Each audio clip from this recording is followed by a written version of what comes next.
সরকারি কাজে গতি বাড়াতে ছুটির দিন শনিবারেও অফিস করার ঘোষণা আগেই দিয়েছিলেন নবনির্বাচিত প্রধানমন্ত্রী তারেক রহমান। শপথ নেওয়ার পর প্রথমবারের মতো তেজগাঁও কার্যালয়ে অফিস করলেন তিনি। সকাল 10টার পরপরই কার্যালয়ে পৌঁছান তারেক রহমান। মূল ভবনে প্রবেশের আগে সাবেক প্রধানমন্ত্রী বেগম খালেদা জিয়া সরকারের সময় দায়িত্ব পালনকারী কর্মকর্তা কর্মচারীদের সঙ্গে কুশল বিনিময় করেন। পরে কার্যালয় চত্বরে একটি ফুলের চারা রোপণ করেন এবং বিশেষ মোনাজাতে অংশ নেন। এছাড়া মহান শহীদ দিবস ও আন্তর্জাতিক মাতৃভাষা দিবস উপলক্ষে স্মারক ডাক টিকিট উন্মোচন করেন প্রধানমন্ত্রী। আর এটা ওইটা না, কাপড় ধোয়ার একটাই সলিউশন, চাকা অল ইন ওয়ান। কার্যালয়ে ধর্মীয় সম্প্রীতি বিষয়ক বৈঠকে সভাপতিত্ব করেন প্রধানমন্ত্রী। সিদ্ধান্ত হয় ইমাম মুয়াজ্জিন খতিব সহ অন্যান্য ধর্মীয় গুরুদের সম্মানী দেওয়া হবে। কর্মদিবস হিসাবে তিনি কাজ করলেও আজকে কিন্তু ছুটির দিন ছিল। এই দিবসেও তিনি কাজ করেছেন।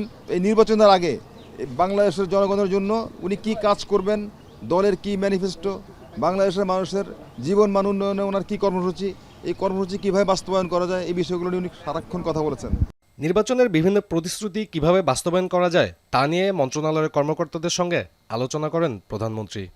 সংশ্লিষ্ট যারা মন্ত্রীবর্গ রয়েছেন, সচিববর্গ রয়েছেন, ওনারা ওনাদের মূল্যবান মতামত প্রদান করেছেন এবং ইনশাল্লাহ খুব দ্রুততম সময়ের ভিতরে জনগণের প্রতি জবাবদিহিমূলক এই রাষ্ট্র ব্যবস্থা, জনগণের ভোটে নির্বাচিত সরকার আমাদের মাননীয় প্রধানমন্ত্রীর নেতৃত্বে আমাদের প্রতিশ্রুতিগুলো বাস্তবায়ন করা শুরু করবে ইনশাল্লাহ।